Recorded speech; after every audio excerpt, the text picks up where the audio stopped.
बहुत सी चीज़ें नज़र आ रही है। एक, हमारा एक नया दौर शुरू होगा, उसका उसके अंदर संकेत है। दूसरा, जो लोग बड़े सपने देख करके बड़े वादे कर रहे थे, उनके लिए भी आखिरी दौर है। तो चुनाव का आखिरी दौर ऐसा इतना नहीं, उनकी स्थितियों का भी आखिरी दौर है। प्रधानमंत्री जी, आरक्षण इतना बड़ा मुद्दा इस बार कैसे बन गया? आप तो माइक्रोचिप्स और मैन्युफैक्चरिंग इस पे बात हो रही थी, लेकिन आपको बार बार हम आरक्षण पे बात करते हुए क्यों देखना पड़ रहा है? मुझे नहीं करना पड़ रहा है, मुझे सचेत करना है मेरे SC, ST, OBC और अति पिछड़े भाई बहनों को, क्योंकि इनको अंधेरे में रख करके ये लोग लूट चला रहे हैं। और चुनाव एक ऐसा समय है कि जो सबसे बड़ा संकट आ रहा है, उससे देशवासियों को मुझे जागरूक करना चाहिए। और इसलिए मैं आग्रहपूर्वक जनता जनार्दन को समझा रहा हूँ, क्योंकि ये दो चीज़ें हो रही हैं। एक, भारत के संविधान की मूल भावना का हनन हो रहा है,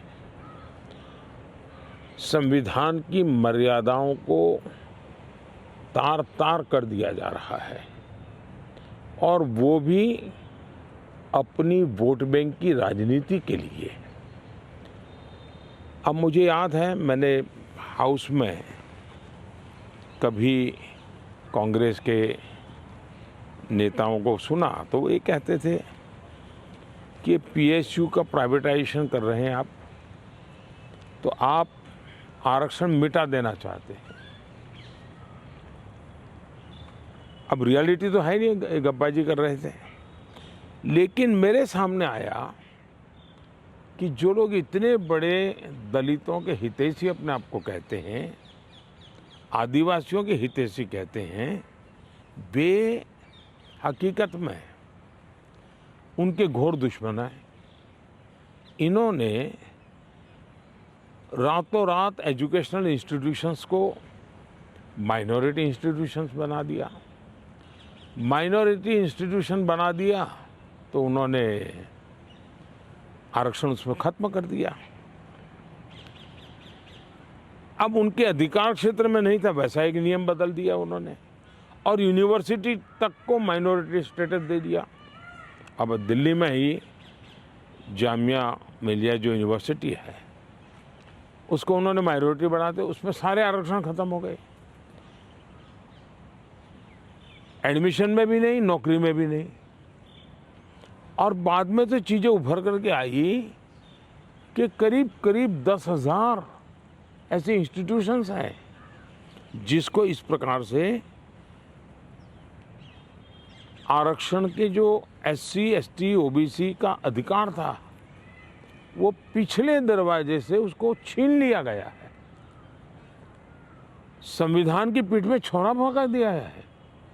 बाबा साहब आम्बेडकर ने जिस सपने से ये व्यवस्था खड़ी की थी, उसको इन्होंने वोट बैंक के लिए गिरवी रख दिया है। तो ये एक चिंताजनक बातें मेरे सामने जब आई, तब मुझे लगा कि मेरा दायित्व बनता है कि मैं देश को अवगत। इतने में इनका मैनिफेस्टो आया। इस मैनिफेस्टो ने और चौंका दिया, और इसलिए मैंने पहला मैनिफेस्टो देखते ही मेरा पहला कमेंट था कि ये मैनिफेस्टो पर मुस्लिम लीग की छवि है। तो 2-3 दिन तो उनको लगा कि इसका जवाब देने की ज़रूरत नहीं है, ये अपने आप की बात खत्म हो जाएगी। जब उन्होंने कोई जवाब नहीं दिया तो फिर मैं एक एक चीज़ खोलने लगा। जैसे इस देश में वो ये कहें कि हम खेलकूद में भी माइनॉरिटी के लिए कोटा फिक्स करेंगे। आज पंजाब के मेरे बच्चे जो खेल जगत के अंदर बहुत अच्छा कर रहे हैं, बंगाल के मेरे नौजवान फुटबॉल में बहुत अच्छा कर रहे हैं, उत्तर प्रदेश के हमारे नौजवान जो एथलीट्स में काफ़ी अच्छा कर रहे हैं, वो अपनी जवानी उसमें खपा देते हैं। 10-12 साल की उम्र से लेकर के 25 सोचने तक ये लोग इतना तप करते हैं जी, तपते हैं, शरीर को तपाते हैं। खिलाड़ी ऐसा नहीं बनता है जी। और सुबह रात को नींद नहीं आती, सुबह 4 बजे उठ करके चले जाते हैं। अब कहते हैं नहीं, ये माइनॉरिटी के लिए कोटा होगा, तो मेहनत करने वाला मेरा नौजवान जाएगा कहाँ जी? उनका क्या होगा? दूसरा उन्होंने कहा कि देश में अब जो टेंडर होंगे, उस टेंडर में भी वे माइनॉरिटी के लिए आरक्षण करेंगे। मतलब ये हुआ कि आज मान लीजिए कोई कहीं पर बहुत बड़ा महत्वपूर्ण ब्रिज बन रहा है, उस ब्रिज में कौन ब्रिज बनाएगा? तो जिसके पास ट्रैक रिकॉर्ड है, जिसके पास संसाधन है, जिसके पास कैपेबिलिटी है, जो परफॉर्म कर सकता है, सारे उसकी जो रिक्वायरमेंट है उसकी पूरी करता है, उसमें कंपटीशन होती है और कंपटीशन में जो निकलता है उसको टेंडर मिलता है। ये कहते नहीं, ये सब बाद में। अब मुझे बताइए, अगर इसी प्रकार से सिर्फ धर्म के आधार पर कोटा दे देंगे, वो ब्रिज बनेगा, लोग मारे जाएंगे, तो कौन जिम्मेवार होगा? क्या आप वोट बैंक के लिए आप आने वाली पीढ़ियों को भी तबाह करना चाहते हैं? तो ये ऐसे विषय थे जो कांग्रेस ने अपनी वोट बैंक की खातिर मैदान में उतारे। तब मेरा कर्तव्य बनता है कि मैं मेरे दलित भाइयों के अधिकार के लिए लड़ूं, मेरे आदिवासी भाई बहनों के अधिकार के लिए लड़ूं, मेरे ओबीसी पिछड़े भाई बहनों के अधिकार के लिए लड़ूं, और इसलिए मैं लड़ाई लड़ रहा हूं। तो ये जो परसेप्शन बनाया जा रहा है कि आप आए तो बिल्कुल आरक्षण ही खत्म कर देंगे, ये क्या, इस पर क्या बोलेंगे आप? इन्होंने ये पाप कर दिया है, उसके खिलाफ मैं बोल रहा हूँ, इसलिए उनको झूठ बोलने के लिए ऐसी चीज़ें का उपयोग करना पड़ रहा है। अभी कोलकाता हाई कोर्ट का सर एक ऑर्डर आया है जिसमें 2010 के बाद जितने ओबीसी सर्टिफिकेट्स बन रहे हैं उसको खारिज कर दिया है। दीदी इनके मोडस ऑपरेंडी है कि पहले इन्होंने कानून बना करके माइनॉरिटी को देने का पाप शुरू किया, पहले आंध्र में शुरू किया। सुप्रीम कोर्ट ने तक में वो हार गए, हाई कोर्ट ने उसको रिजेक्ट कर दिया क्योंकि संविधान अलाउ करता नहीं है। तो इन्होंने चालाकी करके पिछले दरवाजे से खेल शुरू किया, और पिछले दरवाजे से खेल शुरू करने के लिए इन लोगों ने रातों रात मुसलमान की सभी जातियों को ओबीसी बना दिया। सभी जातियों को ओबीसी बना करके जो ओबीसी का हक था वो रातों रात डाका डाल दिया, लूट लिया। और इसके खिलाफ चुनाव की सरगर्मी चल रही है। तब हम तो बोल ही रहे थे कि भाई ये हो रहा है, कर्नाटक में हुआ है, मैंने बताया था, हम बंगाल के लिए भी बोल चुके थे। लेकिन जब हाई कोर्ट का जजमेंट आ गया तब ये साफ हो गया कि इतना बड़ा धोखा हो रहा है। लेकिन इससे भी दुर्भाग्य की बात है कि इतना बड़ा वोट बैंक की राजनीति करने के लिए वे अब इनको भी गाली दे रहे हैं, जुडिशरी को गाली दे रहे हैं, न्यायपालिका को गाली दे रहे हैं, और वो यहाँ तक कह रहे हैं कि कुछ भी हो जाए हम कोर्ट की बात मानने वाले नहीं हैं। ये जो स्थिति है वो किसी भी हालत में स्वीकार्य नहीं हो सकती है। सर केजरीवाल जी अभी जब जेल से बाहर आए तो उन्होंने कहा कि प्रधानमंत्री जी ही तय करते हैं कि कौन जेल जाएगा। वो कहते हैं सोरेन को, और मुझे उनके इशारे पे जेल में डाला गया।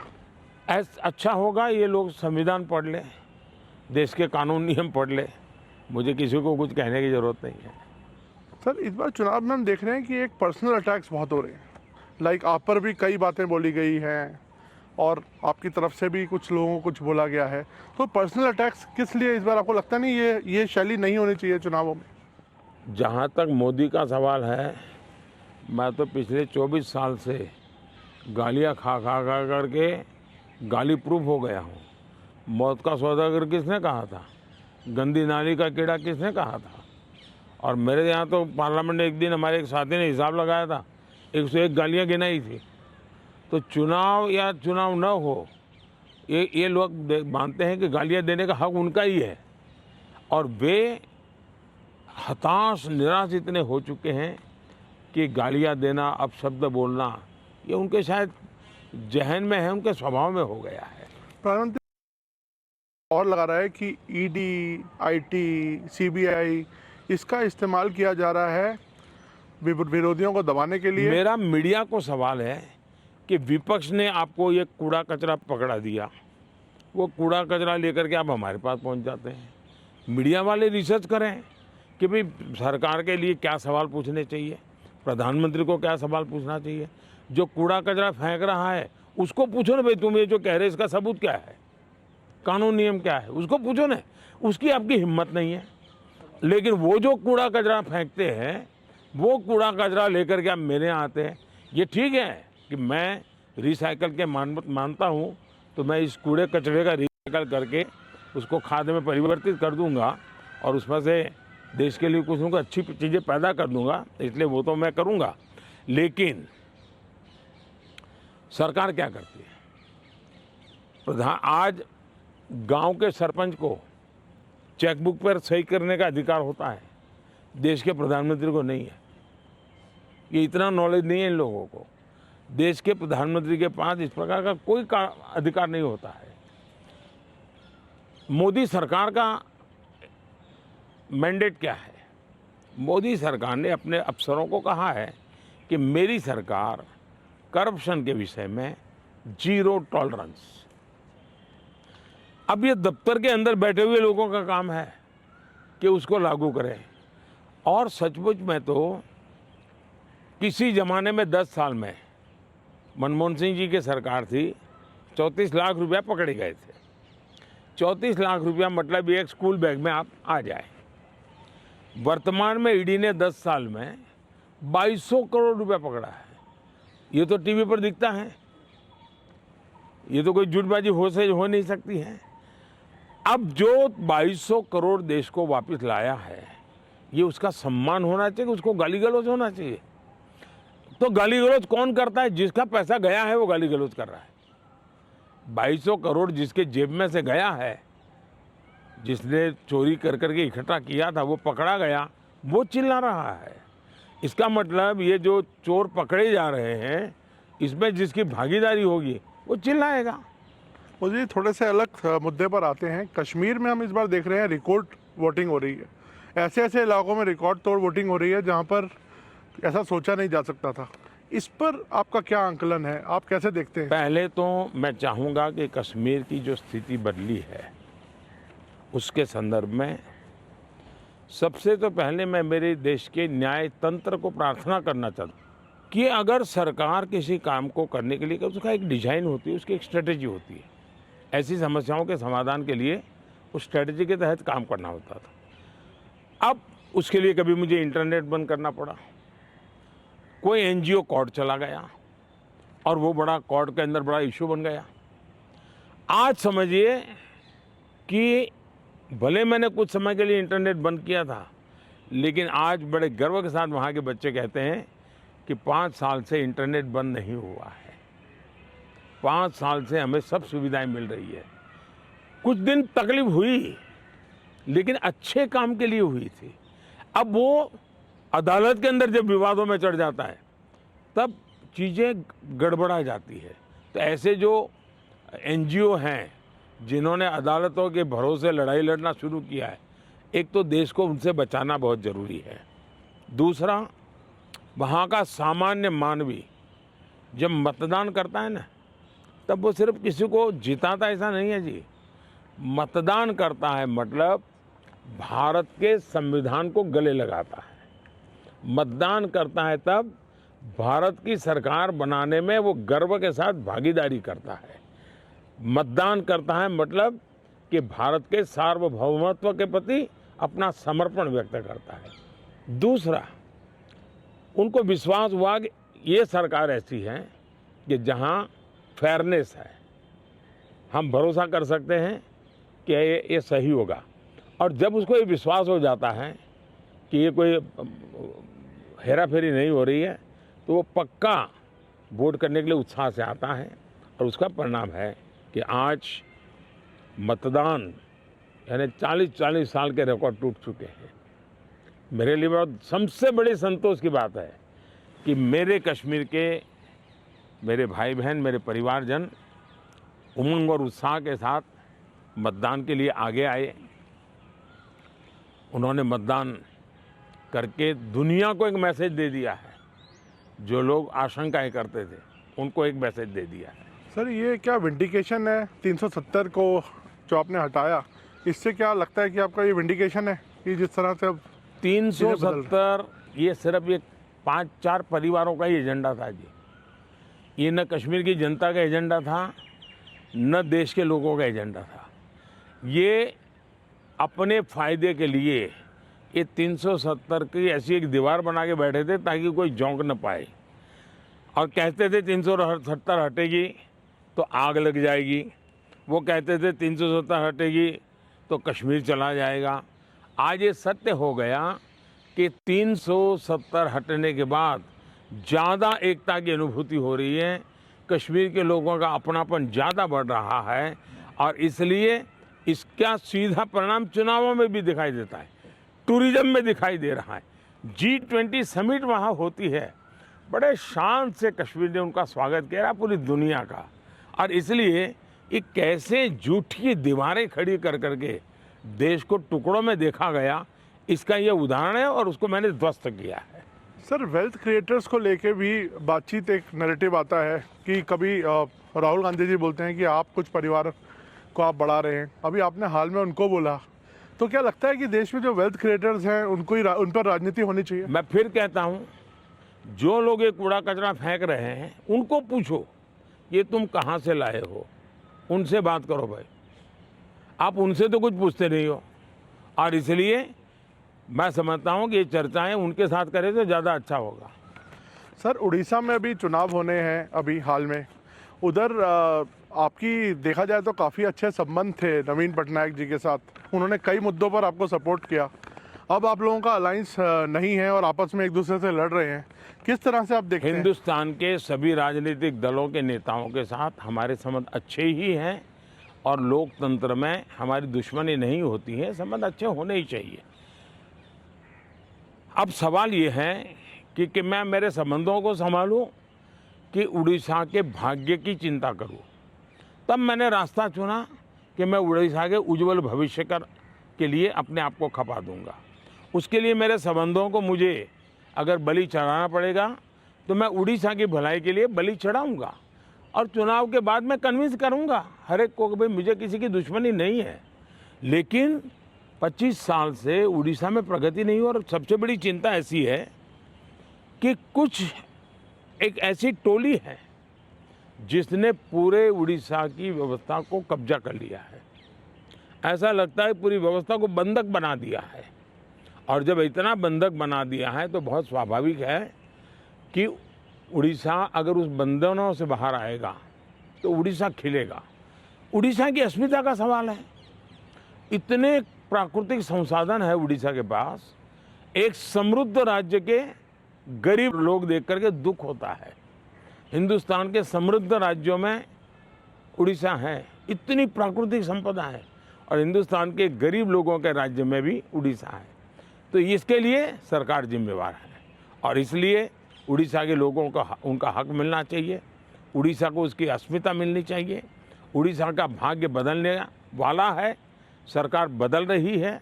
मैंने कहा है कि उड़ीसा की वर्तमान सरकार की एक्सपायरी डेट 4 जून है, और 10 जून को बीजेपी का मुख्यमंत्री उड़ीसा में शपथ लेगा। मोदी जी, बंगाल में भी ताबड़तोड़ एक टक्कर की लड़ाई चल रही है, आपके भी बहुत कैंपेनिंग वहाँ पे आपने की है, और अभी आप शायद फिर जाने वाले हैं बंगाल। क्या लगता है आपके प्रोस्पेक्ट्स कैसे रहेंगे बंगाल में? एक तो मुझे लगता है कि एनआईए के जो फुट सोल्जर्स हैं, एक बार उनको वेरीफाई कर देना चाहिए कि वो कहाँ से रिपोर्टिंग आपको भेजते हैं। बंगाल के चुनाव में टीएमसी पार्टी अस्तित्व की लड़ाई लड़ रही है। आपने देखा होगा पिछले असेंबली के चुनाव में हम 3 थे, 3 में से बंगाल की जनता ने हमें 80 पर पहुंचा दिया। हमें लोकसभा के अंदर भारी बहुमत पिछले चुनाव में मिला था। इस बार पूरे हिंदुस्तान में द बेस्ट परफॉर्मिंग स्टेट कोई होगा तो पश्चिम बंगाल होने वाला है। भारतीय जनता पार्टी को सर्वाधिक सफलता पश्चिम बंगाल में मिल रही है और पश्चिम बंगाल का चुनाव एक तरफा है, जनता जनार्दन उसको लीड कर रही है और उसके कारण सरकार में बैठे हुए लोग, टीएमसी के लोग बौखलाए हुए हैं, लगातार हत्याएं हो रहे हैं, हमले हो रहे हैं, भाजपा कार्यकर्ताओं को चुनाव के पहले जेलों में बंद कर दिया जा रहा है। इस सारे जुल्मों के बावजूद भी मतदान भी जनता ज़्यादा कर रही है और वोट भी ज़्यादा हो रहा है। मोदी जी, आपके हिसाब से तो लगभग अब आपका तय है आना, और सबको लगता है ऐसा, ज़्यादातर लोग आपको प्रेडिक्ट कर रहे हैं कि आप वापस आ रहे हैं। तो मोदी 3.0 में